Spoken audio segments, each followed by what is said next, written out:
Okay, recording. Okay.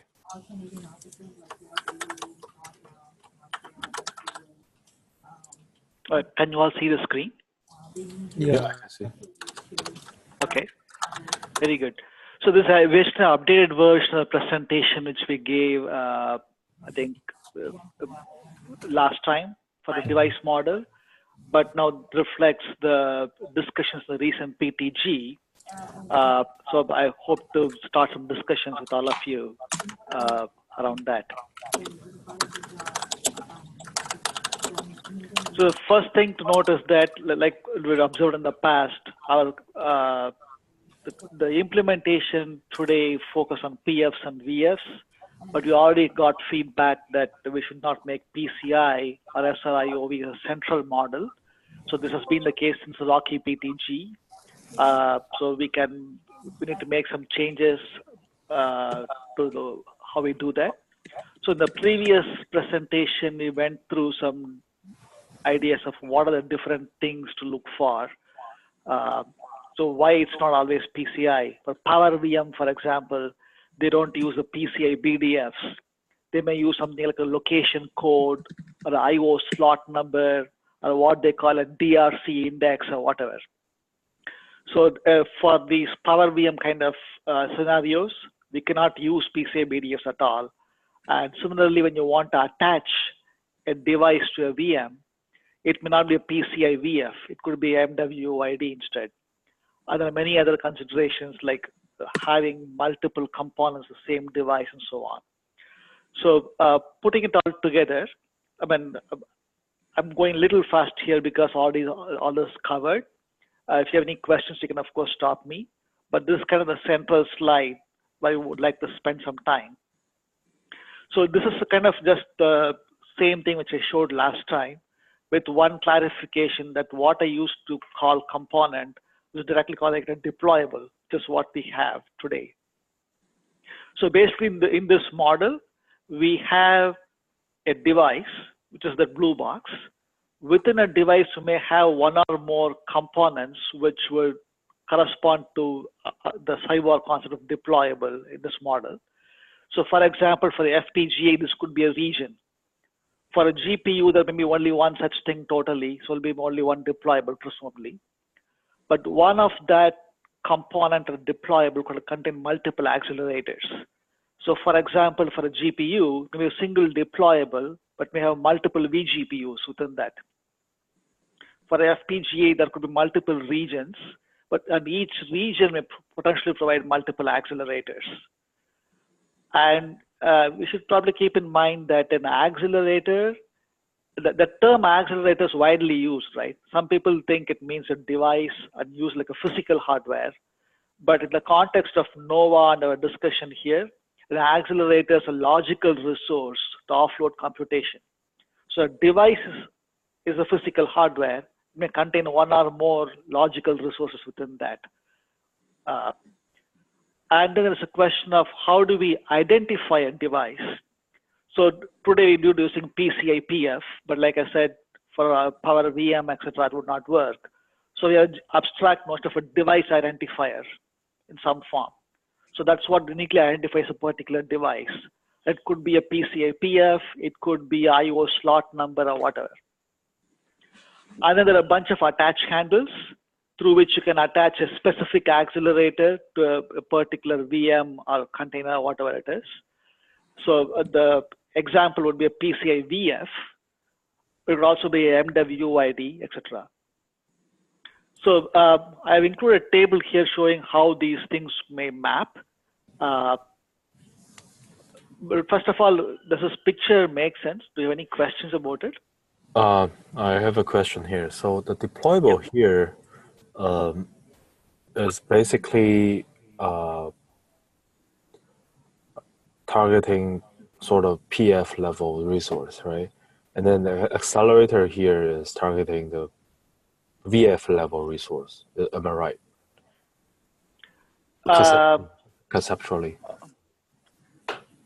There is only one PF per device, right? there could be multiple deployables in the same device. Because, for example, Right, the right. FPGA There regions, could right? be, so for the same device, there could be multiple PF. That's fine.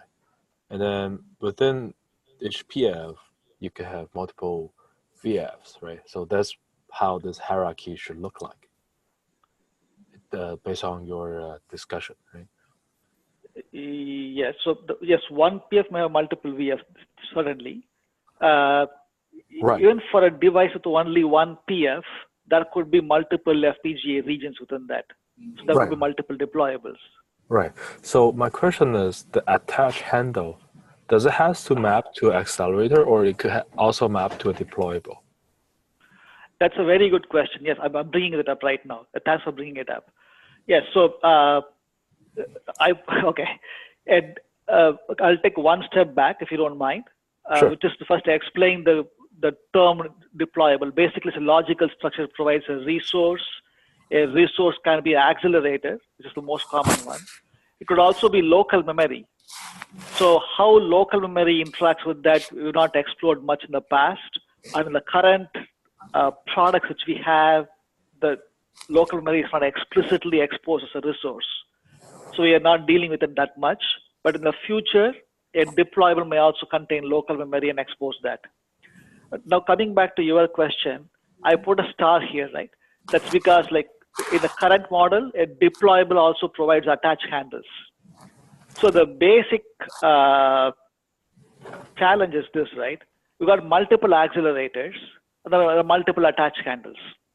So when you attach an accelerator to an instance, you're going to bind one accelerator to one attach handle, right? Right. But then the question is, like, how do you do that? So there are so many device models possible. So like I wrote at the bottom of the slide, the relationship between accelerators and attach handles could be static, in the sense that whoever designed the device could have hard-coded or hardwired the link between specific accelerators and specific VFs. Right. So maybe just something that's just baked into the device, you just discover it and use it. Right. That's only, Yeah. but that's only from the hardware level, right? In the hardware, you actually link. There is a wire that, or a data bus that connects the accelerator with the handle. Right. But let's say from upper level point of view, if you're attaching a deployable, are you attaching all the attached handles belong to this deployable to the VM, or there will be a specific attached handle for this deployable? That's my question. It'll be a specific attached handle. So for example, if there are 4 PCI VFs and users ask for only one accelerator resource, you would pick one VF, attach that to the accelerator in some form, and then associate that with the instance. Okay. A question. Hello, Sundar. This is Shahar. Hi, Shahar. Just one second, if you don't mind. Sorry, yeah. But I think I've not fully answered Liliu's question yet. His question was, how do attach handles relate to these deployables, right? So in the current proposal, I'm saying that attach handles are associated with deployables themselves, as we'll see in subsequent slides. In the future, we may have to separate them out for whatever reason. We get very complex topologies. Maybe the attach handle is at the device level instead of deployable level. But for all the devices I can think of today, I think deployable itself can contain attach handle. Okay. Does it answer your question, Liliu? Yes, sort of. Yep. Okay. So hello. Sorry, Shahar. Go ahead. Yeah. Okay. So can I think that the deployable is a provider, resource provider. It means it is a collection of resource, right? Yes. Yeah. Yeah. Yes. No, that makes sense. Yeah. That, so it's a collection of yeah. I think that this is different with the current cyber concept. For at present, we NOVA consume only consume deployable from Cyborg, which means a deployable is a device. Office administrator open. See, we need something to map the NOVA concept of resource provider, and our central concept is of a deployable, so it makes sense to correlate deployables with resource providers, right? Basically, deployable is a central unit which contains resources. So we used to say a deployable itself is the device, but it's good to make a distinction because one device may contain multiple regions, each of which is a deployable. 300 to 500 people in the building, and it's all IT people and you as a group of person to help them. Did they understand and respond to your question? So I think you redefine the concept of Yeah, the several Sundar here just totally flipped our original concept of deployables and accelerators to, I think your purpose is to map to Nova's concept of resource provider and resource class inventory, right? Yes, and secondly, to make sure that deployables are not tied to PCI alone. You can now use the same concept even with non-PCI devices. So the PCI device concept is being abstracted as the attached handles, right? And also device ID. Okay, but these are from PCI device point of view, these are both PCI addresses, right? Yes. Yeah, if you're a PCI card, there'll just be PCI PFs and VFs. Oh, okay. Yeah. But if you put the same PCI card in a power VM kind of thing, apparently they don't use this PCI BDFs. They use their own thing. Okay. Yep. So here deployable can be a PCI card, right? The device is the PCI card. No, that's okay. The card corresponds to the entire device. It may even include things like flash and BMC and other, all that stuff goes into the device level. Oh, so I wonder if there's a PCI card with FPG PCI card. Yeah, there may be several regions. Each region will be a deployable in this case, right? Based on Sundar's design. Each region. Yeah, several regions in this card. So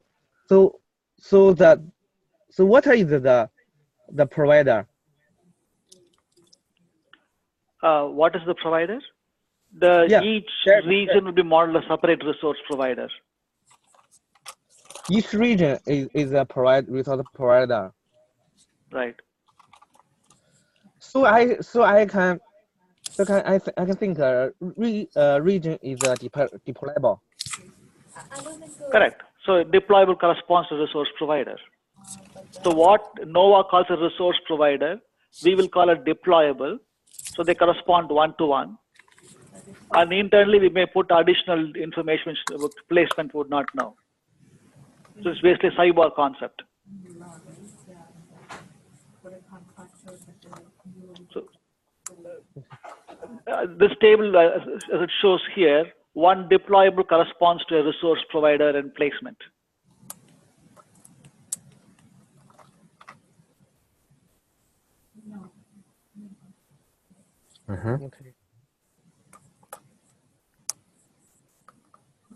Okay, go ahead. Okay. Similarly, an accelerator corresponds to a resource class inventory. An accelerator type like FPGA accelerator or GPU accelerator will be a resource class. And each unit of that would be a resource class inventory in placement. So we've got a one-to-one mapping there. So whenever NOVA says, I want this, we know exactly what to pick. It's also a logical resource. So just to be totally clear, like sometimes people use the term accelerator to mean some physical hardware. But in our conversation, NOVA, it basically means a logical resource, which can be counted. So one device may have multiple accelerators, and the placement is counting how many of those there are, how many of them are used, and all of that.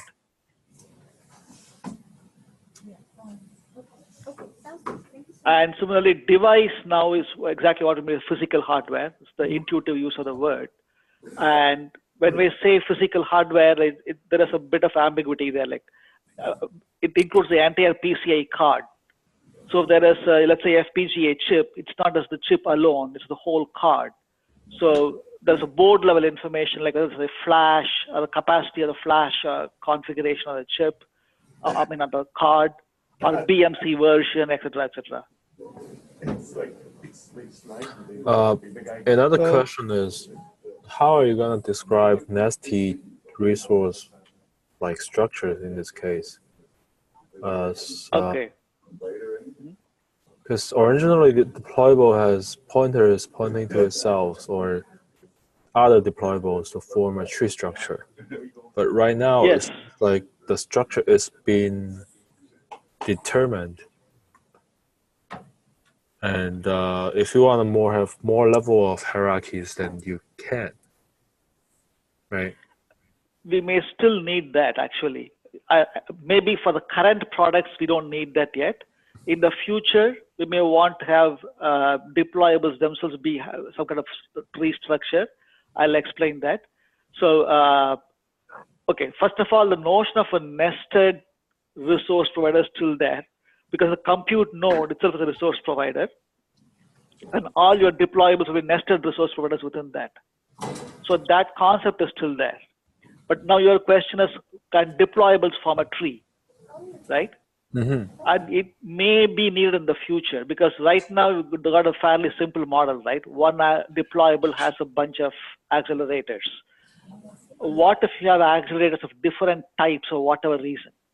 So this is kind of futuristic or speculative, but you may wind up having multiple types of accelerators in the same region in FPGA. Let's say, for example, somebody puts a bit stream, which gives you both, let's say, some VXLAN encapsulation and IPsec. So there are two different functions, same bit stream, and they got programmed. So now, that region becomes another deployable, and then those two functions will become the new accelerators in this case, right? They'll become accelerators, but they could be in sub-deployables because a resource provider can give only one category of resources if you want to ask for it. I see. Yeah. So, hello, Sundar. Yeah, for MVDIM, so what is the device? So what is the device ID? You're asking what is the device ID? MVDIM. So NVDIM? Yeah, MVDIM. What is the device and what is the device ID? The NVDIM is memory, right? So can you explain your question further? Can you explain what you mean by what? You need to have some way of uniquely identifying one device unit. That's all device ID is.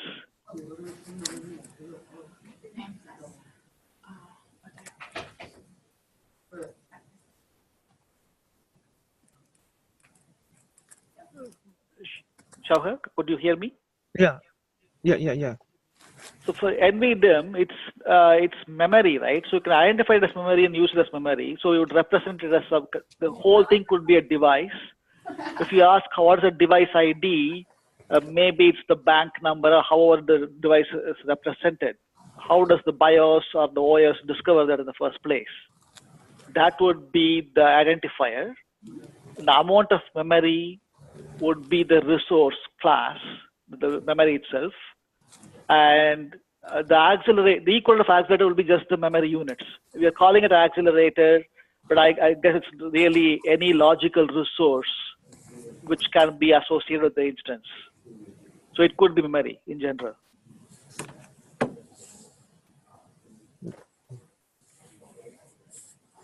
Yeah, I guess the term accelerator could be a bit confusing. Sorry?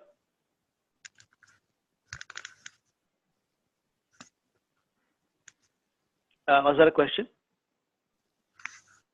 Can you guys hear me?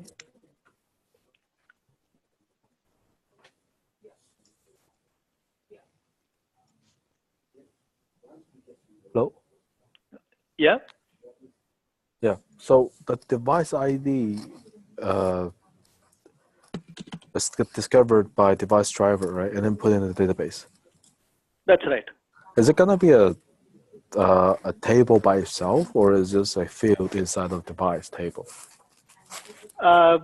We can decide all of that. I think it makes sense to make it a separate table, but we can discuss that part in the next slide. Okay. Yeah. Just to round this off, you got device ID and you got attached handle. So I think those were the last two entries in this table. So do you have any questions about this table and the mappings?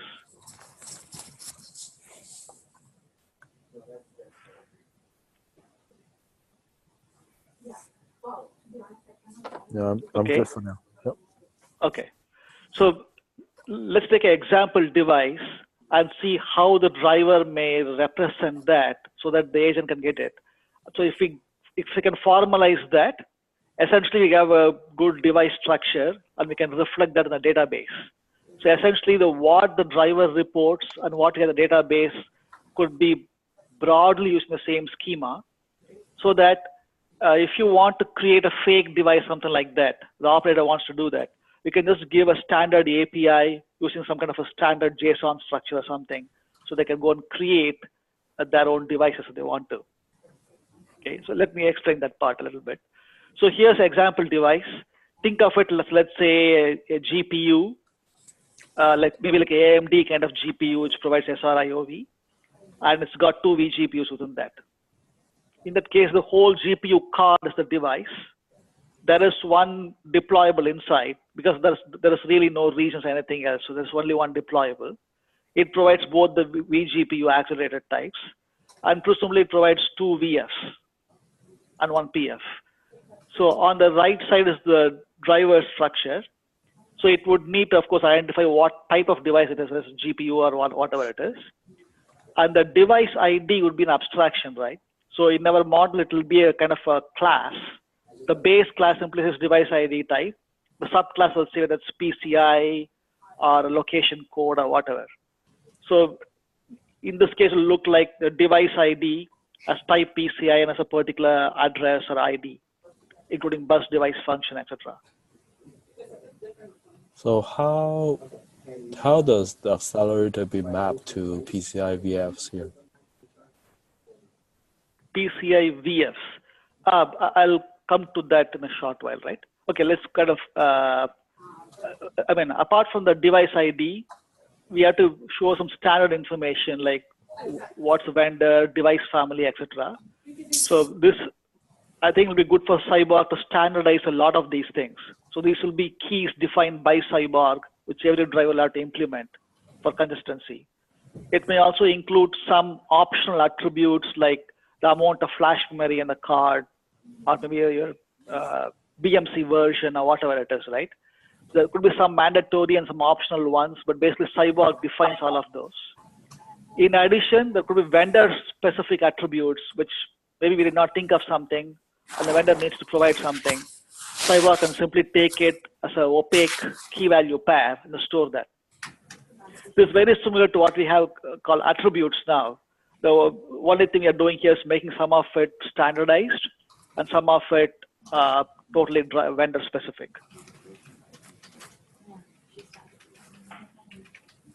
We can come back to that. I'll now get to Lilio's question. The next field is deployables, right? Mm-hmm. So for there's only one deployable here.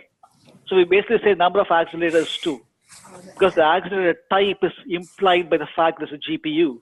So all the resource class would be custom accelerator GPU. It's already known.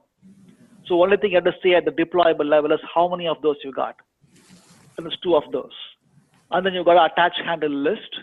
And for each attached handle, you'll say what are the corresponding VFs.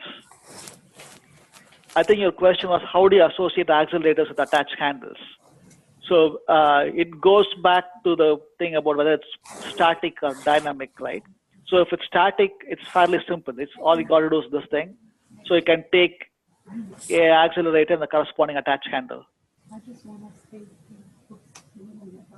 So there's a question about the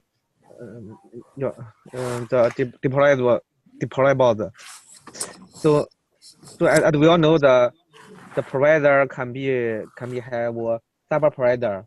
So in this example, you didn't show the deployable have a server deployable.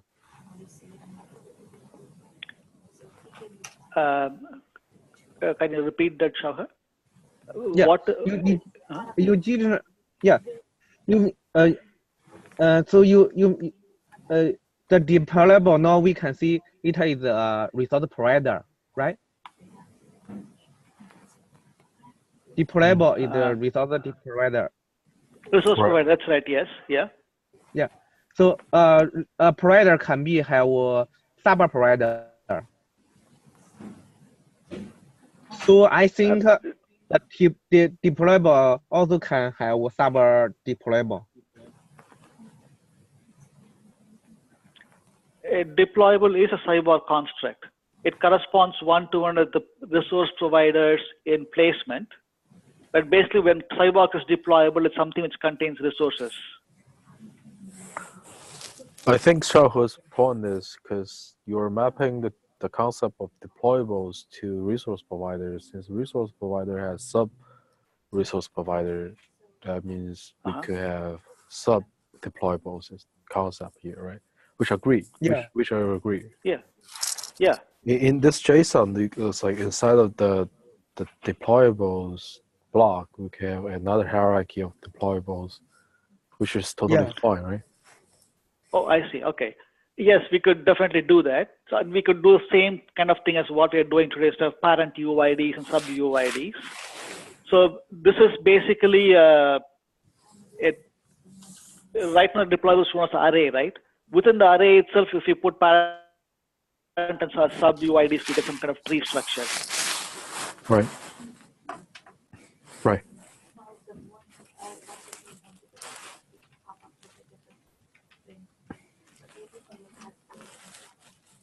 So we may even have some situation where there is some shared memory, local memory, and that could be sitting in a separate deployable by itself.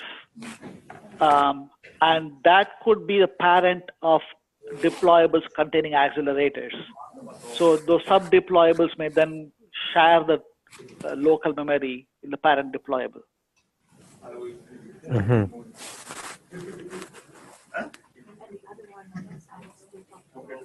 So, okay. Okay, so the accelerators and attached handles and deployables are fairly obvious. We put in a traits array here. Go ahead, yeah. Was there a question? Yeah, the question is still like you have two accelerators, A and B, and you have two attached handles, C and D. Because when you add these A, B, C, D in database, you need to figure out the foreign key and those like relationship, right? Now there's nothing that can tell whether you're mapping A to C or A to D, right? In this JSON. Both from Nova's point of view as well as in terms of device model here, accelerators are essentially equivalent. Nova doesn't care, right? But the Cyborg needs to track which one maps to which, right? Even from Cyborg's point of view, we are going to grab an accelerator within a deployable, right? So this report goes to Cyborg or goes to Nova? This goes to Cyborg. Right. The Cyborg agent gets this one. Yeah, so Cyborg needs to know whether specifically which device map to which like handles, right? But all the accelerators within a deployable are equivalent. I know. Although they're equivalent, but physically they're still different, right? When you track them in the database, they're in two different rows in the accelerator table. Those two accelerators. The question then would be, why do you even need an accelerator table, right? You're only counting the number of accelerators. There's logical resources. You have deployable tables for sure. And within deployable, you got certain number of accelerators, all of the same type. All you need to do is count the number of those things, right? Okay, so you're saying in this case, in the accelerator table, there will be only one entry, and then there's a multiplier of 2. In my view, I don't even see the need for a separate accelerator table, right? The deployables table, let's say that I got this many accelerators. It's a field in deployables table. There is nothing we are doing to track each accelerator because there's no concept of ID for individual accelerators. The device may not even expose such a thing, right? But if for the case of GPU, well, for GPU it might be okay, but in case of other devices or FPGAs, then you need to figure out specifically which one's which, right? Let's say you got an FPGA and you put a bit stream which gives you, let's say, 2 instances of gzip. Since both are gzip, you don't really care which one is which, right? You just need to know 2 of those. When you tell the device, give me one, and here's associated VF, that's it. So as far as the software's use concerned, you got a VF associated with some accelerator, and you can now associate that with an instance. Okay. Okay, I got it. Okay. Right? Mm-hmm. Yeah. Okay. So we'll see there's a process called binding. So when you actually pick a attach handle and say, I'm going to use an accelerator, Cyborg will simply talk to the device driver. The device driver can do whatever it needs to do on the device side, either to associate an accelerator with a VF or to simply pick the right VF. Whatever the driver does is totally up to it. All it needs to do is say, okay, I got a handle for an accelerator here. It just needs to give a VF at the end of the day. Mm-hmm. Right? Yeah, okay.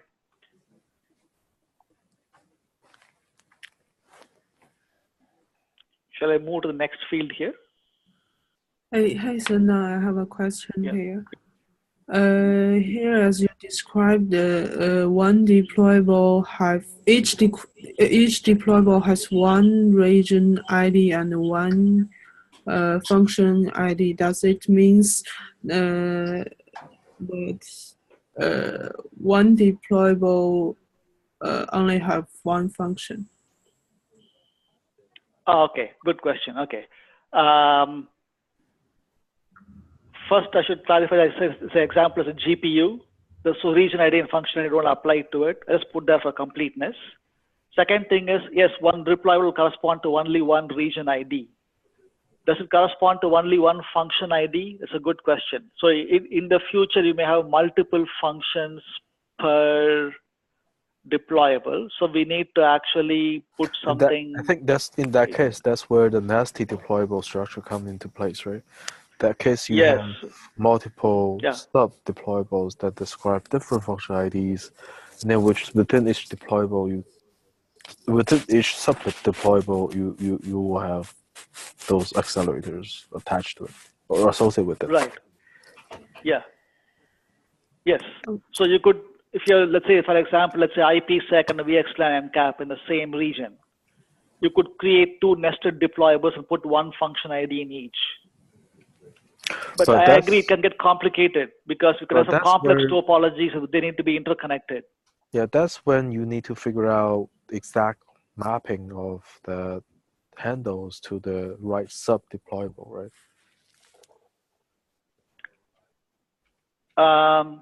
Because we have one sub-deployable doing IPsec, and then the other sub-deployable doing gzip, and then you're having 2 handles pointing to each one of them. Right. In this case, you need to figure out which one is actually pointing to which, right? Correct. In that case, I would expect the device driver to be able to understand how to get a function of the right type.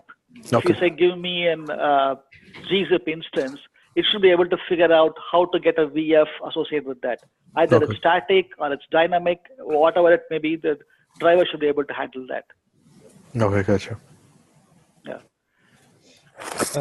By the way, I'm not saying this thing is perfect because there could be more complex topologies with some graph structure instead of a tree structure.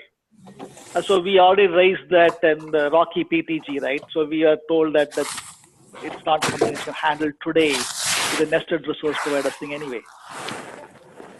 So if you ever get a graph structure, we are going to have some problems with it. So we'll have to see how that goes.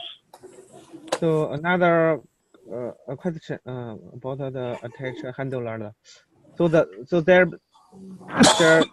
type can be different for attach handler in sim deployables, right?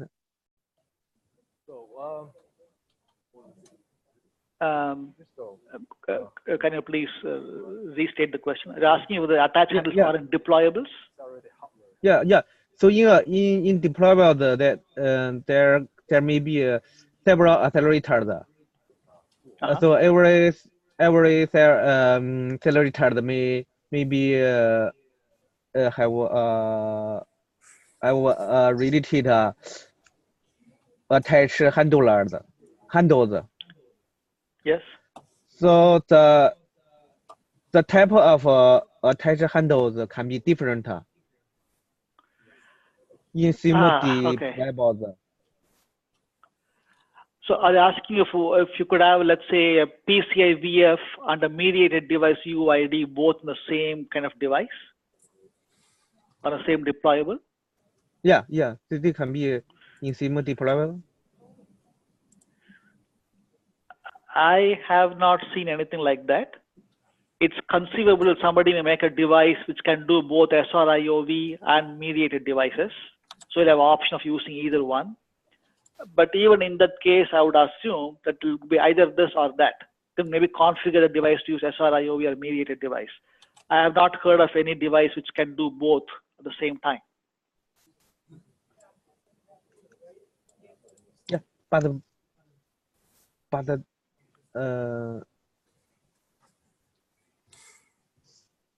we support it, right? We support a different type in sim deployable. So, okay, let's consider a hypothetical device which can do PCI VFs and also mediated device UID at the same time. Okay. In that case, the user who's asking for the VM has to say what kind of attachment he wants, mediated devices or PCI VF. So, for example, with Neutron, there's a similar issue, right? So there you have different VNIC types. The VNIC type will say direct, means pass through, or it could have mediated device type VNIC, or VNIC type normal for VirtIO, and so on. So the basically user request itself will say what kind of attachment you want to the instance. And that can be used to pick the right attach handle then.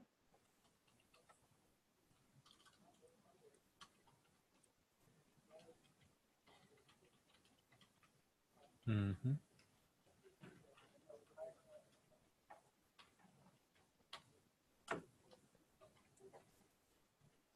So based on this design, it could still support that case, right? That's what you're saying. Yeah, we could theoretically support a device with a mixed kind of virtualization, sure. As long as the device driver is able to handle that. We should be able to tell the device driver that I want this type, and it does that. Because the attachment protocol is all depends on that attach handles, right? Like with regardless what kind of connections you have, it's all described in the attach handle, and then attach handle could have different types even within the same device. Yes, but I need to point out one thing. If it's a mediated device, the UIDs will not be available statically when the driver gives you a report. That has to be created dynamically. So when the request comes in during the bind process, the device driver has to go and create a UID and give it back to Cyborg as part of the attach handle. The whole attach handle gets created dynamically in that case. Mm-hmm.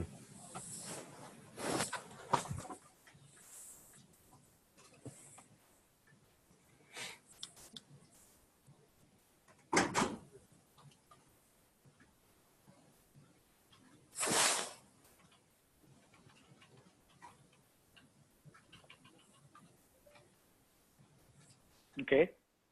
A few other highlights of this model. We have a notion of traits here, right? There's a field called traits. They're mostly custom traits reported by the driver itself. In addition to that, Cyborg will create some standard traits which we already documented in the specs. So for example, given the vendor and the device family, we can create a device family trait, right? If the NOAA guys agree, we could even create a PCA ID trait. So based on other information, the Cyborg can also create some standard traits and populate them. Anything which is not covered by the standards is what is given the traits field here by the driver, the custom traits. Sundar, I have a question here. You mean one deployable have the same trait, right? Sorry. So here you mean one deployable have the same traits here. So if we have several sub-describer, if we have some sub-deployables, so we should add sub-traits. I think in those cases they will have their own traits associated with those sub deployables. Right. Yeah. Right. So okay, in I that see what case, you're saying. are we ignoring the parent traits in that case? If we have sub deployables. I have. There are some general traits and there are some specific traits for the subprovider. Okay. Right. Okay, that makes sense. Right. So within this structure, like if you take this one from number accelerators down to function ID, it's one deployable, right? We could create another key here called sub deployable or whatever, and give a list of those within each deployable. So essentially, this array of called deployables in the structure would be just the root level deployables. So today, I think that's all we need. But in the future, we can create a notion of sub-deployables within that. And they could have their own traits, their own set of accelerators, attach handles, and so on.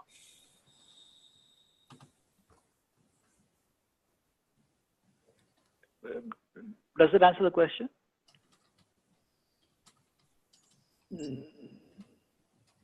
Yeah. So this traits here means the general this deployable have, but if we have sub deployables, we should add some specific traits for it, right? A sub deployable. If you take this function ID, okay, how do I do this thing? Let me make this a little smaller. You see the function ID thing here, right? Underneath that, I could create another deployable. Yeah. And then put one array here. And each of those could have the same kind of thing. It may have num accelerators, traits, etc. within each of those. Yeah. Okay. Right? Yeah.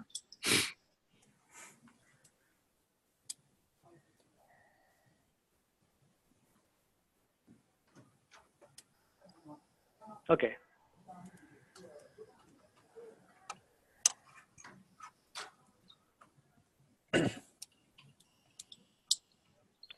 Anything else here? I think I'm good on this one. Okay, sounds good. So next, go ahead, please. Yeah. No, nothing. Go ahead. Okay. So given this kind of a driver report, the same thing from the previous slide, by the way, the left side, the same as what we saw before. On the right side, I'm trying to map that to how we will represent that in a database. So the obvious candidates are like, we got one table for devices, one for deployables, etc. Mm-hmm. So the device table will obviously have some things like device type, for example. So one possibility is to make a device type itself into a specific table. It's basically it's an enum, right?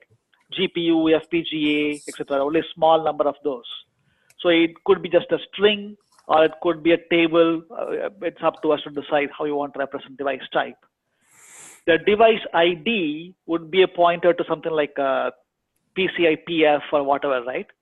So if we have a structure called device ID, like what I'm showing here, at the bottom of the slide, then you got device ID PCI, device ID location code, etc. It could form a subclass. So essentially, that could be a table by itself. So essentially, all your PCI BDFs will be sitting in a table, and your device tables will be pointing to that. It's one possible implementation. I'm not saying it's only one, but it's just something thrown in for concreteness. We can always discuss that. Okay. The standard attributes and vendor attributes could be modeled like today, just an attribute table in general. Or you could make it just like a JSON.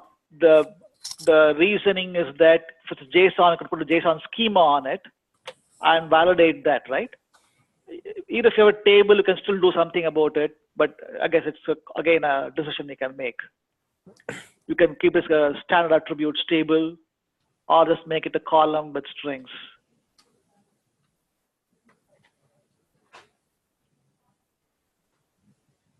I guess the most important thing is, of course, deployables. Basically, we're modeling it as an array of class deployable. This is a separate table. My main concern at this point is this, right? We have the notion of deployables API today, but deployables is a core internal structure of Cyborg.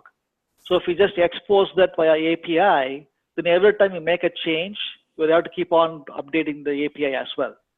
It'll become a maintenance issue. So generally, these core internal structures are not exposed to the external world just like that, right? Instead, if we get something like the JSON on the left side, whatever the driver gives, if that's the API we expose, then you get one standardized way of getting input. You can create database entries based on a standardized report and make sure it's consistent before we even admit it, etc. So it seems to me that it's safer to not expose deployables directly, but have some kind of a same interface as for drivers. Okay, so one question here is if I'm doing FPGA programming, the FPGA should have a management PF exposed dedicated for loading bit streams, right? Sure. How is this one gonna tell which of the deployable or whatever PF is used for programming? The device ID gives you a PF, right? Okay, that's a good question. I think you're asking what if there are multiple PFs and which one do you choose, right? I mean, yeah, that's one thing, but I mean, I need to know which one is dedicated for programming bit streams, right? If there is only one PF, we'll go through that doing programming of any other regions within the FPGA. Well, that's for sure. But if you have two PF, one is data plane PF, the other one is management plane PF, right? How can you tell which one is which? Then the device driver will have to know based on the PF's PCID as to which one is management, which one is data plane. Right, but I trust driver to figure that out. But in the database, how can I track them? In this model, I think the management PF will be a device ID. The data plane will be essentially attached handle, because all you're doing with it is to pass it through to some VM, right? If I understand you correctly. I might not want to pass through that PF to VM because that's management PF, right? I might just expose to hypervisor or the host to do bit stream programming. I don't want to leave. Yeah, right. So in that case. So you got one management PF and you got one data plane PF. Right. So I need to. The management PF will be a device ID because that's what you're tracking it by. And the data plane PF is essentially giving you a way to access the resources, which is part of deployables. So I guess we're calling it attach handle, but really it could be attached to the host instead of a VM. Okay, you're saying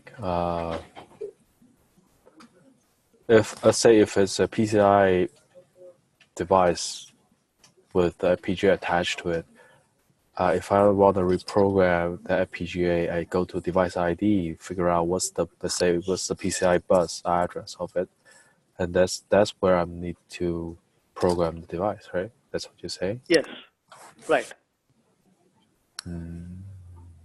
But let's say you have multiple regions. Does it mean you will have multiple management PF? Yeah, probably not. Okay. Yeah, that's super good. Yeah, at least for the Intel, if you have multiple regions, you'll still have only one PF to program any of those. I think that's the same case for Xenix FPGAs. Yeah. Yeah, it should be good. Yeah. Right.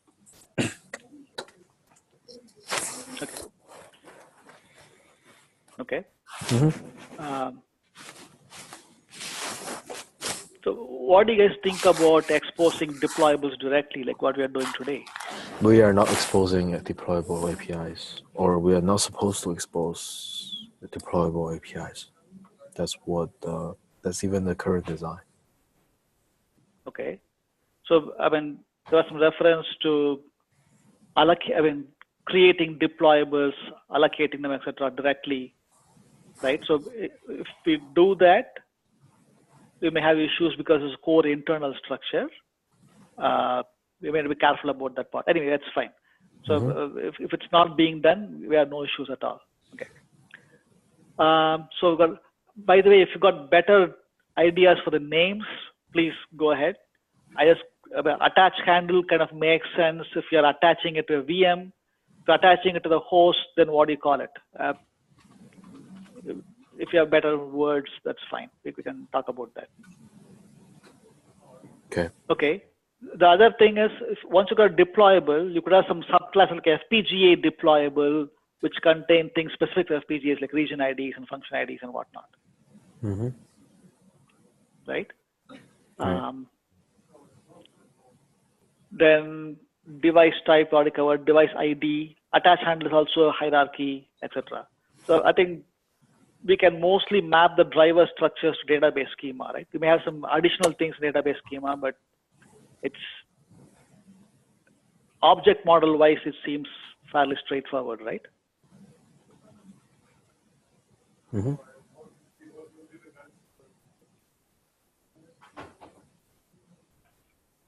Okay. If you have questions, please do stop me. I'll move to the next slide otherwise.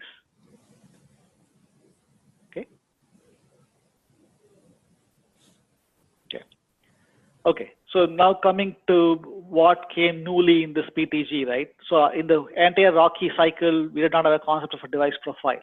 It got introduced in this PTG. The motivation for this is that if we put all these device requirements, like I want these resources, etc., inside flavors, then for every possible combination of devices that somebody could want, you have to create a new flavor. If somebody wants 2 GPUs and 1 FPGA, it's one flavor. If somebody wants 1 FPGA gzip and 1 FPGA with, let's say, IPsec, that's another flavor. So the number of flavors just explode. So that is the thing which we are trying to prevent by separating the device requirements into a separate piece, which we call a device profile. This is the same concept as what they had for networking. There's notion of port binding profile. This is kind of analogous, except it's more in line with what's happening with Nova today. This is the report goes to placement, right? Eventually, yes. So device profile by itself is a Cyborg concept. So it will be created in Cyborg. Cyborg will maintain it. It owns it. But when Nova says that, hey, I got a request for this device profile, Cyborg just provides it. But you still need to update the placement database, right? To let placement know you have all these traits. Yes. Right. Yes, absolutely. Yes, you still need to update the placement inventory, but this device profile is part of the user request. instead of asking for a flavor, he now asks for a flavor plus a device profile. So you mean? So Go ahead. okay. So I can think the device profiler is just split the Nova flavor as we designed before, right? Yeah, we split the Nova flavor. One only for Nova and another is the device profiler only for Cyborg. If we put all the stuff inside flavors, the number of flavors become very large. So by separating out the concept of device profile, basically the portion of the flavor containing device requirements is now put in a separate piece. So you can now take a flavor and a device profile and combine them together. Yeah. I mean the definition of device provider have no difference from our design in Nova flavor before. Just the split, just split it. It's very similar. So whatever you would have put in profiles, you are now putting in. So whatever you would have put in flavor, you're putting in device profile. But since there is a bit of a wrinkle there, I'll come to that in a short while. There's something called a group policy in the flavor, which you cannot put in device profile because then it could potentially conflict with the flavors group policy. Except for that, it'll be pretty much the same.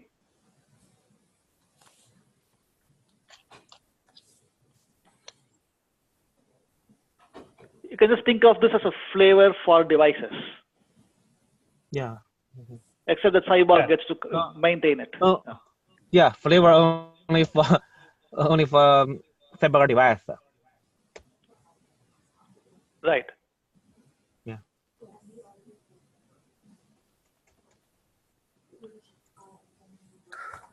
Okay. So in a regular flavor, you can organize it in groups. You have the notion of these. In the granular resource request syntax, you can create multiple request groups. So who is actually network and so on? Who is creating this though? Who is creating this profile? Operator. Just like with flavors, operator creates device profiles. Okay. The operator creates device profile. He also creates the flavor. When the user submits, basically when the request comes in, if we go with the spirit of what we said in the PTG, the user should submit a separate flavor and a device profile in the request. But that means a Nova API change, which they did not want in Stein release. So we are doing this multiple steps or phases. In the phase 1 in Stein, the operator will take a device profile and he'll apply that inside the any flavor as a particular extra spec field. So the device profile becomes one entry in the flavor then. The name of the device profile at least. So we are not solving the flavor explosion problem in Stein.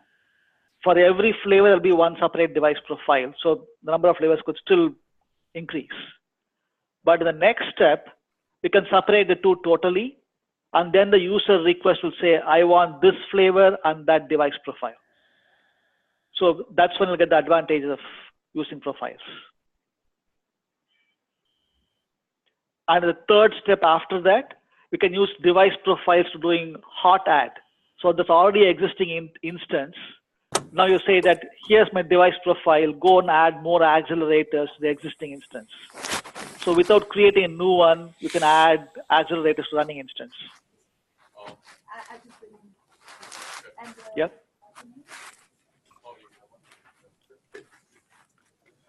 I'm sorry, I can't hear you. I'm not saying anything. Hello? Somebody said they have a question, right? No. I don't know. No? I Okay. didn't hear anything. No. Oh, I see. Okay. Sorry. Okay. All right. So this is the concept of a device profile.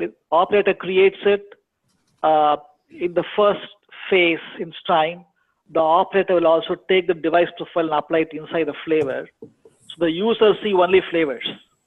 So they work exactly like today. It's like Nova boot flavor or OpenStack server create with a flavor. It works just like today at the user level. Internally, Nova is going to ask Cyborg, hey, I got this device profile name in the flavor. What does this device profile actually contain? And Cyborg says, okay, this name means that you got all these request groups, and go and add them to your request spec. So just like Nova collects all its requests from network and storage, other things, it's also get it from Cyborg and merge all of that in the request spec.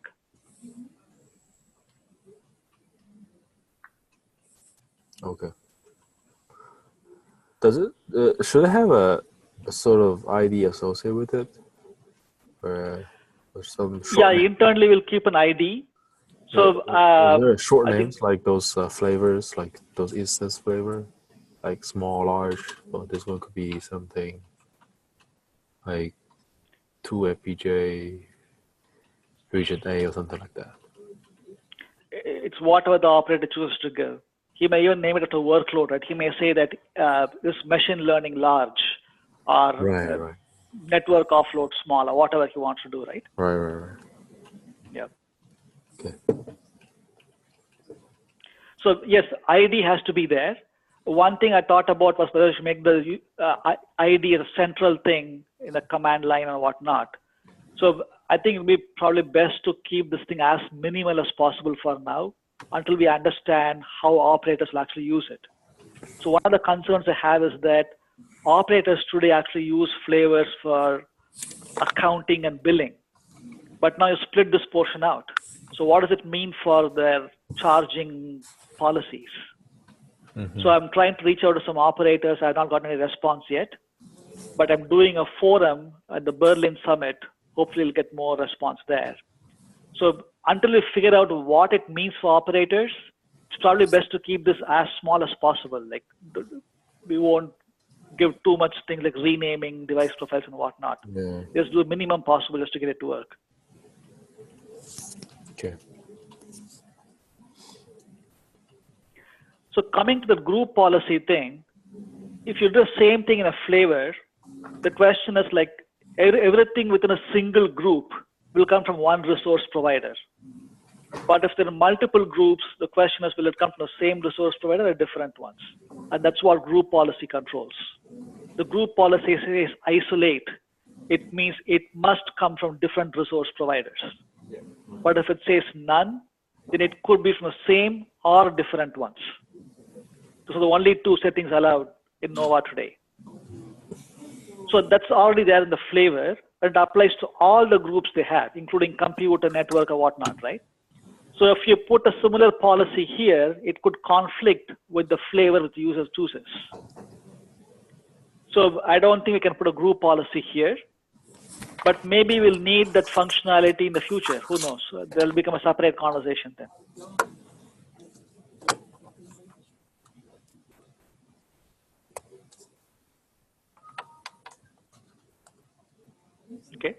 Okay. So next step is like, how does it relate to the other object we've been bandying about called VARs, right? So let me explain it a little bit. A VAR stands for a virtual accelerator request. So basically it's a request by the user for one accelerator. It's an object like a OVO, which encapsulates the state of the request. So initial request just comes in, it only says what is needed. As it goes through Nova and the Cyborg conductor and Cyborg agent and so on, it'll change state. It'll go through various stages until we actually get the accelerator from the device and have it bound to the VAR. And then you can give it to Nova so we're going to attach it. So basically, this object which tracks the state of the request. And by definition, it's for one accelerator resource. Okay. So in this example, the device profile asks for 3 resources in all, 2 FPGAs and 1 GPU. So if this request were to come in, we'll have to create 3 separate vars. One for FPGA, second one for FPGA, third for GPU. So Cyborg creates var when Nova request comes in, right? So say it again, please, Lee. So Cyborg creates var when Nova request comes in. That's right. Yes. Yeah. var is totally Cyborg object. It's defined in OSACC because Nova also consumes it. So it's a kind of a shared data structure. But really, OSACC has no database. So only place to store it is in Cyborg's database. So Cyborg will keep it in the database, exposed by API. It's basically managed totally by Cyborg. Cyborg is for accelerator, so any accelerator request has to be handled by that. So, a question. Maybe we do not care create a bundle or attach operation. We just want to know the format of the React API. So can you show what does this API look like? Yes, I'll get it in a short while. I'll show the exact, it's already written in the specs, but we'll also talk about it in the slides. Okay. If you're talking for signatures of the API, we'll cover that in the next slide. Okay.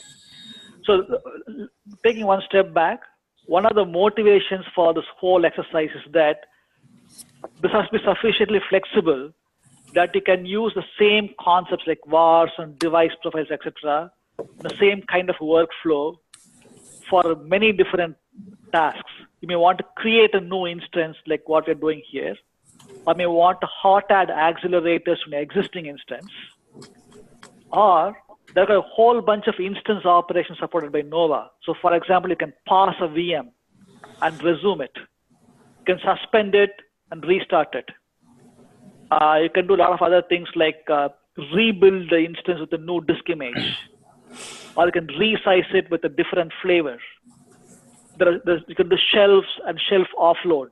There's a long list of these things. So we actually have a spec covering what should happen to accelerators in all of those cases. But in every case, the same primitives which we defined here should work. You should be able to do any of those things using the same concepts, right? So that's where all the stuff comes in. Neutron already went through that thing, so this thing is kind of similar to what Neutron does as well. Anyway, the basic idea is that you have 3 steps. You first create a var with just the device profile information. At that point, it's not associated with any particular host. You don't even know which host is going to go on. Nova has not picked any device. Nothing has been done yet. It's just a very early stage. So you create a var, but it's no kind of free-floating var. It's not associated with any device or accelerator. Then Nova goes through this process of choosing a host, etc. The Nova scheduler does its job. After it's picked a host, it's going to call Cyborg and say, here's the host I picked. And by the way, here's also a device RPs, like the resource providers, etc., which I picked. It gives all the information to Cyborg via vars. So like I said before, a device RP corresponds to a deployable. Now Cyborg can now take and say, okay, this is a deployable I need to handle on that particular host. So it can do what it takes to bind the var to a specific accelerator on that device. No, I only pick the resource provider. It's up to Cyborg to pick an actual accelerator, an attach handle, and update the var. And in the process, may have to configure the device, like program it, etc. So the var hides the deployable concept for Nova. Nova only knows. Nova will use OSACC to do the attach, and then the OSACC will know how to use var, and then var knows how to use deployable, right? So that's how the whole thing works. Nova also needs to know about vars because it'll be updating the var structure with the resource provider UID, which is picked, etc. With at least the host ID and all of those things. It also needs to populate the var structure. Mm-hmm. But Nova doesn't need to know deployable from var, right? Just need, okay, there's this var. that needs to be attached. Exactly. And So the deployable is still Cyborg internal. Only thing which no one knows about is the resource provider UID in placement. The problem is does no one really need to know what's inside the var? Because all they need, okay, I have a var, I give it to OSCC, attach it for me. I don't care what's in there, right? Why does no one need to know what's inside? Just pass it through to just hand over to OSCC, right? In the first step, when Cyborg creates the var, it's also going to give back the device profile groups, right? So no one needs to know, okay, this var was created for this particular group. Like, for example, var number 1 is for FPGA, var number 3 is for GPU. So to be able to say that this var is for this group. And it's actually going to internally renumber the group because it's merging the request groups from everybody else, right? Okay. So if the number 0 and 1 here could become 7 and 8 in the NOVA's list. So it needs to keep track of the renumbered list within its own structure as well.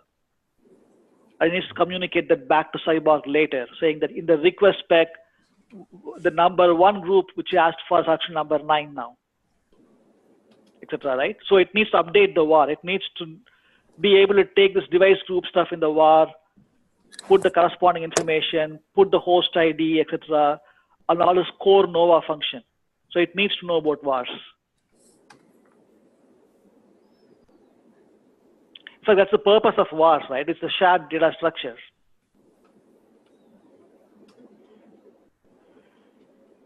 It's a bit like neutron ports. Neutron port is also an OVO, which is crosses between neutron and NOVA, right? Mm-hmm. Okay. In some sense, it corresponds to a port. In some sense, corresponds to a WIF, a neutron. I think we didn't want all the complexity of that. We just put everything in one structure. I think for us, this is good enough. Okay. So in neutron, it's a little bit more complex because they got create, bind, plug, and then attach. So in our case, I didn't see a need for a plug. One other discussion we had was whether to separate bind and a plug or not. In our case, I think the bind itself can do everything. There's no need to have separate plugging step and have separate Cyborg APIs for that, etc., etc. This becomes too complicated. So why can't we bundle and unbundle directly to attach handle? I mean, what's the purpose to use the var here? Why can't we bound attach handle to a VM directly? When a request comes into NOVA, how is it going to know which attach handle or whatever? It takes to talk to Cyborg first, right?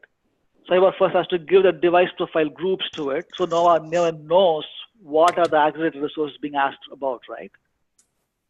The first step, when you're creating the var, we don't even know which host it is or which device it is. So there's no question of choosing attach handle at the point. The var is just existing in a free state. I mean, after the scheduler. Yes, after the scheduler runs, yes, that's when I do the binding, right? Once the host has been picked, Noah's going to tell Cyborg, just go and bind this. The Cyborg conductor will then talk to Cyborg agent in the compute node with the appropriate information, and all the binding happens there. Yes, at that point is when you'll get the attached handle from the device via the driver.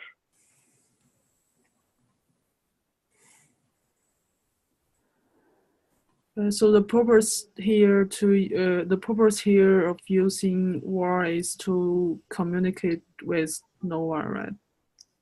Yes. Okay.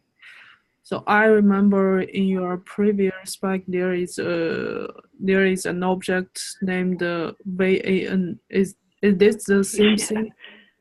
It's the same concept. Yep. VAN was meant for a similar role, like a communication between NOVA and Cyborg. Then people started debating the name. That VAN, that the N stands for Nexus, so they went back and forth. So finally, I said, there's no point debating over names. I said, fine, I'll just change the name and make it VAR. After I did that, everybody in the PTG accepted that. They are using that, but now the reviews are getting some objection to that also. So I think this process will never end. We'll keep on debating over names, right? So for now, if you're all okay with it, we can just stick with the name VAR, right? Okay, thanks. But what used to be called WAN has now become VAR, except that the workflow is now different. So now this notion of create, bind, and attach, which was kind of there with WANs too, but not with as much clarity.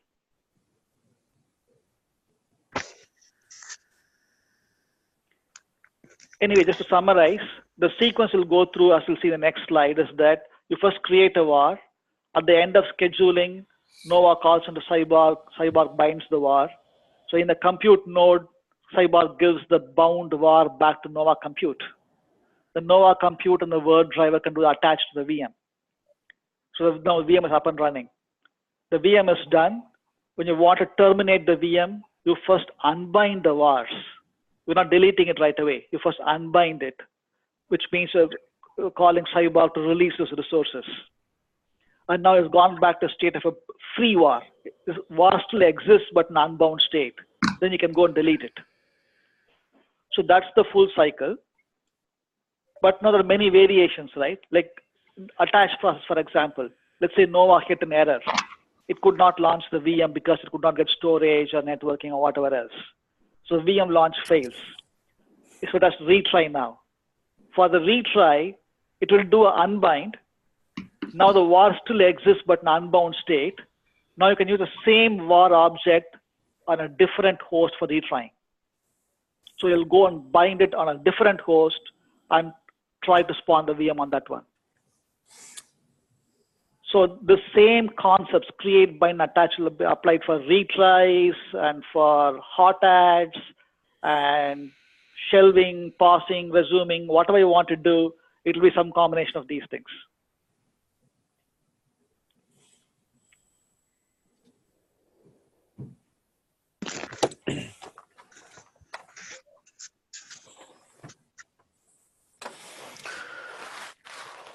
Okay.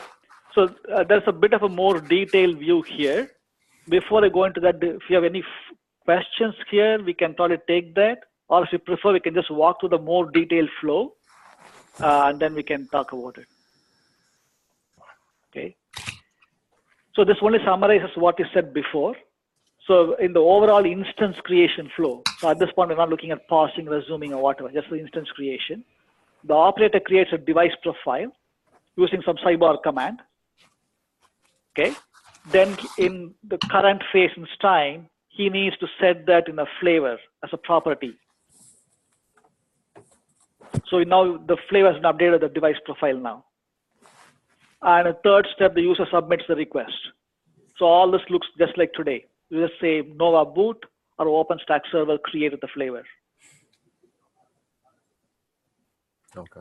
Once you do that, within Nova, when the request comes to the conductor, it first needs to collect all the resource requirements from different projects, right?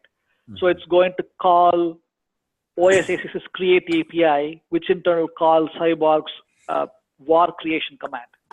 And that provides the device profile name. In response, Cyborg will send back the device profile groups as well as the unbound VARs.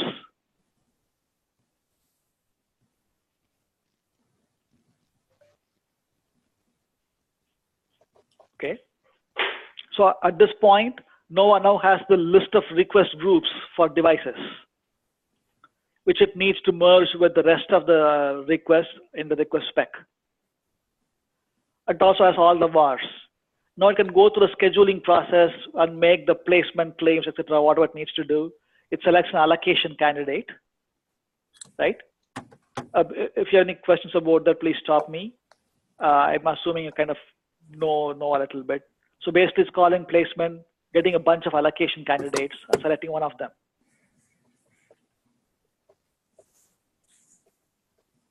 Right? Mm-hmm. Does anybody need explanation of that part? Or let's move on. Okay. But once you select an allocation candidate, it means that you've chosen a compute host. You've also chosen the resource providers for the needed devices within that host. So the whole thing comes as a tree structure in placement. Okay, so placement return all of that. Nova picked one of those trees, and then that's the one that's going to pass to OSACC. So one issue today is that placement does not indicate which resource provider corresponds to which request group. It just gives one tree.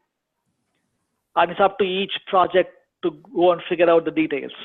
So in our case, we're saying the OSACC can do that job. Let it take the request spec, let it take the device profile, combine both, and then figure out which resource provider corresponds to which request group. And from that, you can update the VARs.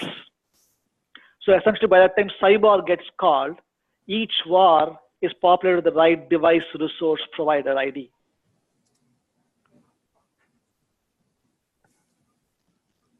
So the exact signatures are there in the spec, but basically the high level and the Cyborg's post VARs bindings API is getting a list of VARs, which have been populated by Nova or OSACC, the right fields. Nova puts in the host ID, OSACC puts in the device RP IDs, etc. So from Cyborg's point of view, it's like one consistent set just coming in. It's to populate that. One quick note here is that the reason I'm calling it binding/1 is because in the future, not right now, if you want to do live migration, the way to do it would probably be to create shadow bindings on the target host. So to handle all that stuff, we kind of proactively create the URL like this. Anyway, so that's done. So this is actually an asynchronous call because Nova is not going to wait for the bindings to complete. It may involve reprogramming an FPGA or doing some device specific stuff, right? It may take a while. So Nova just moves on. It just posts this thing and it moves on. In parallel, it's calling Nova Compute on the selected host, and it may pass a list of var UIDs there, right? So within Nova Compute, it's going to call a method called build and run instance. It's going to collect the network requirements, the network resources, Sundar resources, and so on. Along with that, it could call into Cyborg's API. And that will go through OSACC again. And the OSACC's value add here is that it's going to do some kind of polling. So it's not considered valid to make a blocking call into Cyborg. You can't just call into Cyborg and say, I'll wait until the binding is done. That's not considered acceptable. So is it OSACC blocking it or Cyborg blocking it? Neither side. Nova Compute to OSACC could be a blocking call. From OSACC to Cyborg should not be a blocking call. So when OSACC calls Cyborg, if the binding is not done, simply returns the error. Only when all the bindings are done for all the VARs, it's going to return success. Until that point, the OSACC keeps polling. Okay. So the binding will basically prepare the resource for all the VARs, right? Yes. Okay. Yeah. Any kind of device configuration, reprogramming, etc. has to complete by that time.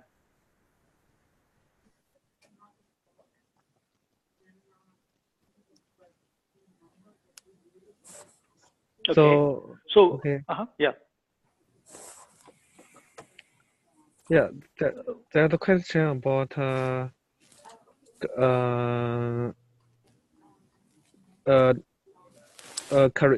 create API. So if we for Cyborg create a var. So what's the response of this API? Is it a sync or async API? The post was the create API is a blocking one. because it's not doing much actually. It's only it's not talking to any host or device or anything. It's only creating the vars and putting them on Cyborg database.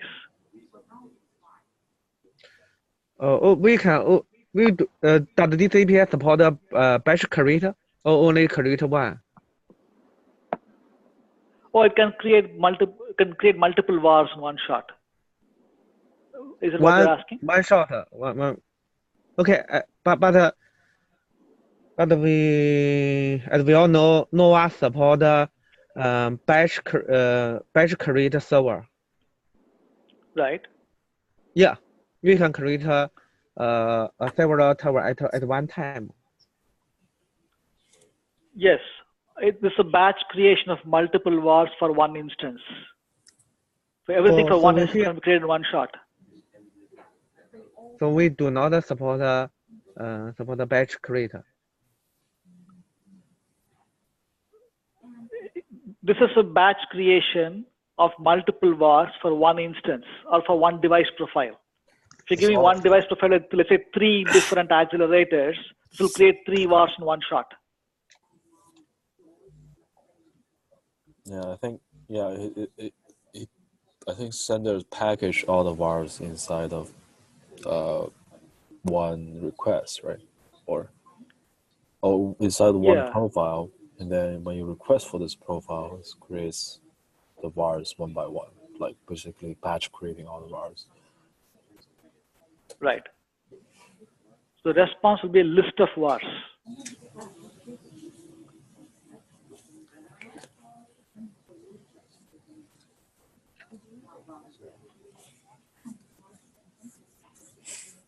Okay. Yeah. Anyway, so the last step, once the binding is completed, the OSSC poll completed, it goes back to Nova Compute. After that, Cyborg is out of the picture. The Nova Compute will call the word driver, it will do its own attach. So the attaching and detaching are entirely under the control of the word driver. So let's say somebody does a hard reset of a VM, the hypervisor dies and restarts or whatever, the QEMU process dies and restarts. All those detached stuff are handled entirely by Nova. Cyborg is not even notified. You don't need to be notified of all the individual attached detached stuff. So looking at the var state, you can find out if it's in created state, bound state, bind fail, etc. It won't show the attached state because that will still be in Nova, just like with Neutron.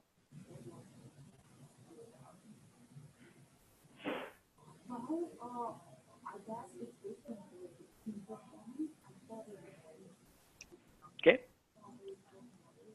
Okay. So there is a lot more detail in the Nova spec. There's also device profile spec. So I would invite you all to please take a look and review that.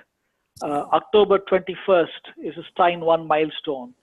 I am still hoping that we'll get enough reviews on Nova and be able to get that converged. Because that is a critical thing, right? Once that is in place, we can just move ahead faster. Anyway, so coming back to this thing, yeah. Was there a question? I think there will be a risk in your creation flow. I'm sorry, what's the question? There may be risk in your creation flow. There might be risk in the creation flow. Yeah.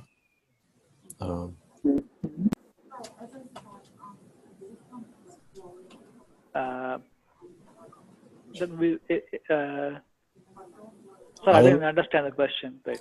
Shahu saying there might be a risk in the creation flow, but I don't know what's the risk. Shahu, could you explain? Risk? Oh, I see. Okay, what is the risk?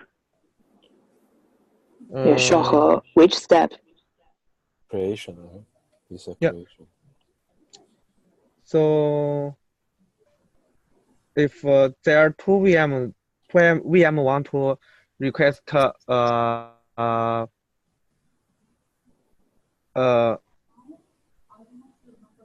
accelerator, so how do you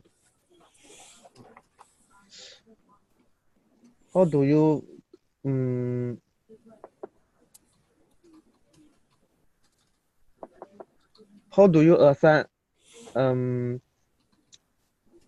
which accelerator to each VM?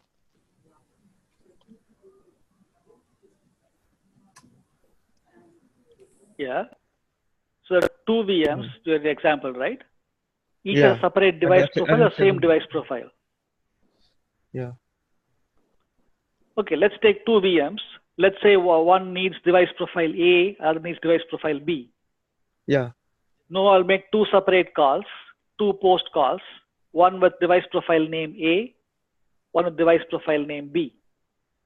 And there are two independent calls into Cyborg. So we'll get two separate sets of vars for each of those. And they'll be linked to the corresponding device profile name. Each var has a UID, which are assigned by Cyborg, and the whole thing is returned back to Nova.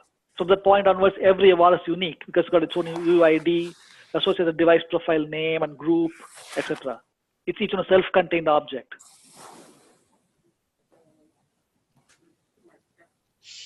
Okay, let me see.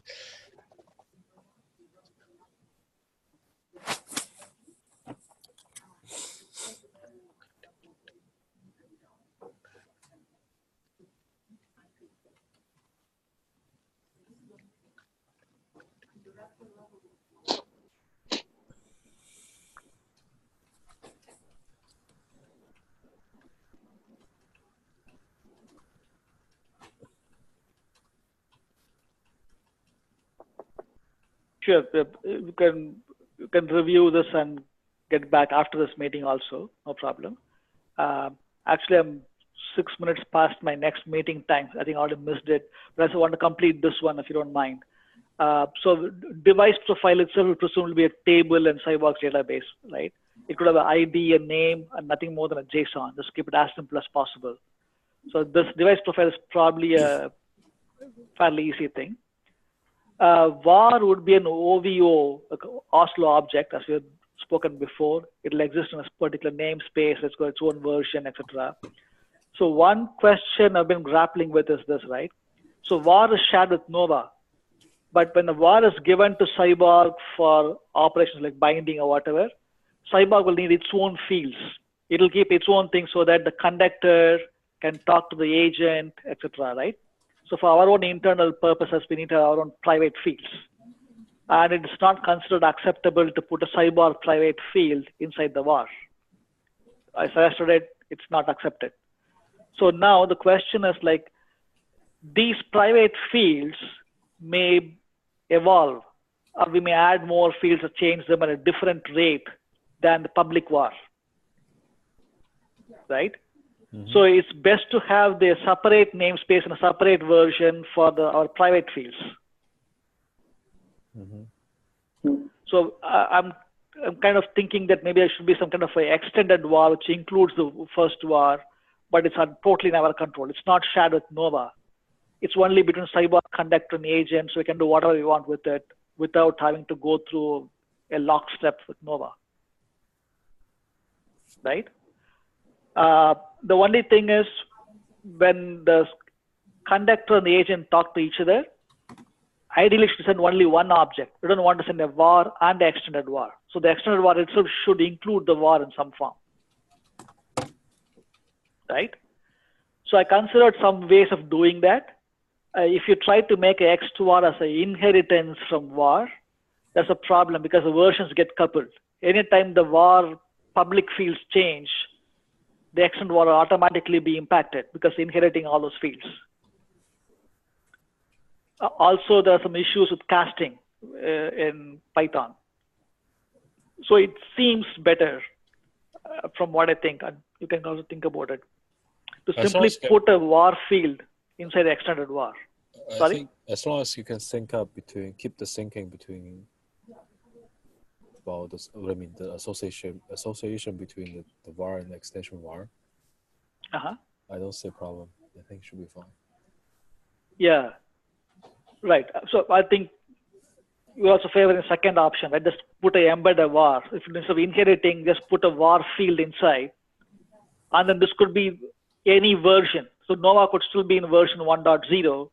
Cyborg might have moved to extended var version 1.1, you can still embed a public var of type 1.0.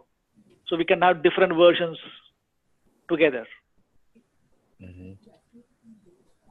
The only thing I'm not totally sure about yet, which I need to investigate, is that if you do this thing, what is SQL Alchemy's behavior? Will it make a var a separate table? Will there be two separate tables for extended var and var in this option or not? So I have not had the time to go and figure it out. But if you guys know that, I'll be happy to hear from you.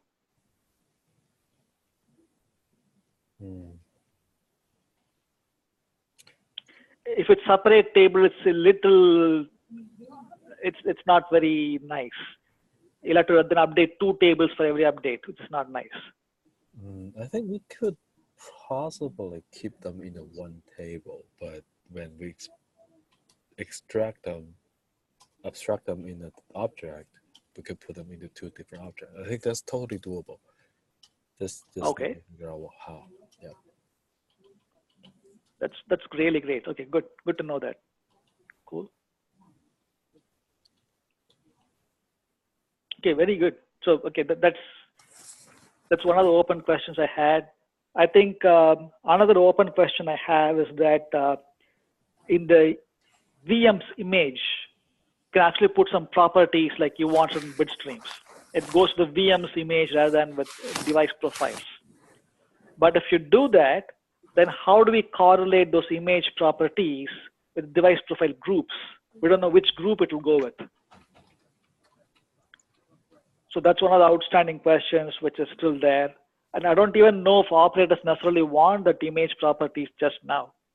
Is it just something like an option for the future, or do they want it right now? It's not clear. So I think it's one more question. We should get some feedback from customers.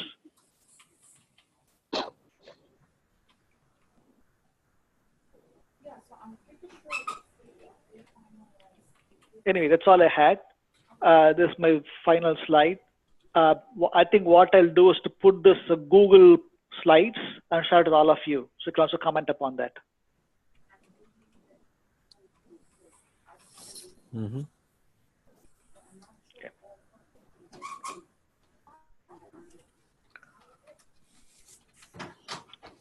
Anything else?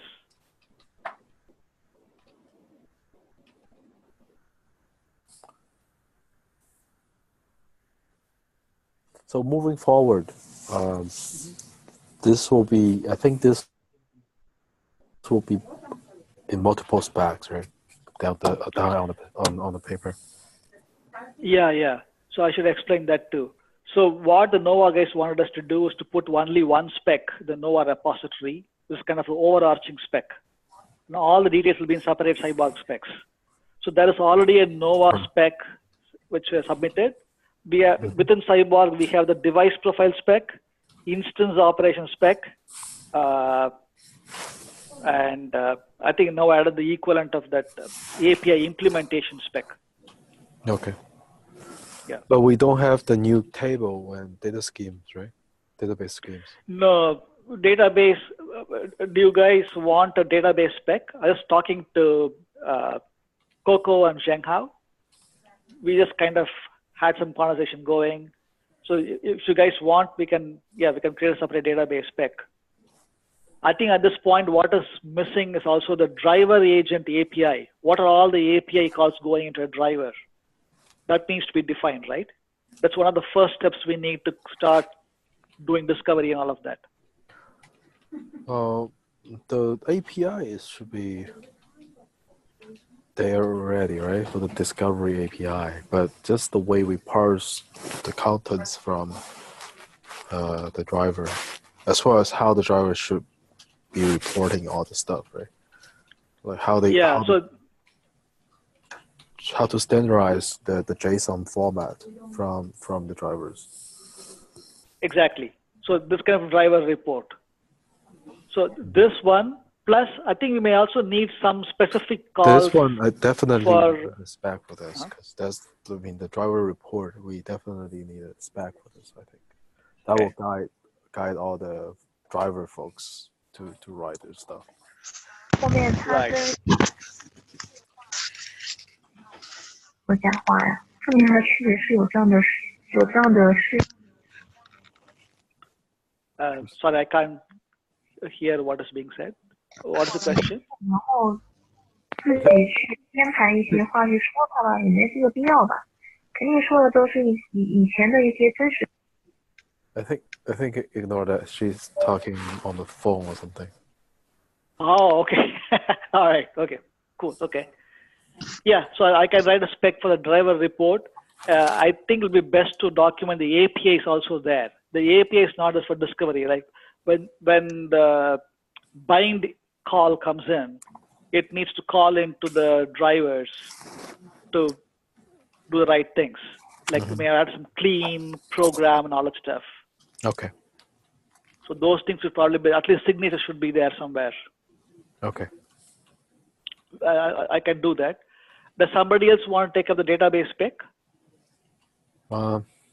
I can help on that after. Yep, I think I can help on that. On database spec. Excellent. Okay, thank you. Sure. Could you share the slide with us? Yeah. So I'll put this in a Google PowerPoint, a Google Slides format, and share it to all of you. Okay, sounds good. But I think I want to talk with you about the pipeline, but we probably will do it at some other time then. Sure. Yep. Too late for the China folks right now. Yeah, that's true. It's very late. Yeah. Yeah. Sure. Maybe we can talk about it in the afternoon if you have time. Sure. Yep. Yeah. Okay. Yeah. Okay. All right. Thanks everybody, and all China folks. Thanks for staying up so late. Good night to all of you. Right. Thank you, guys. Bye bye. Thank you, Sundar. Yeah. Thanks. Yeah. Bye.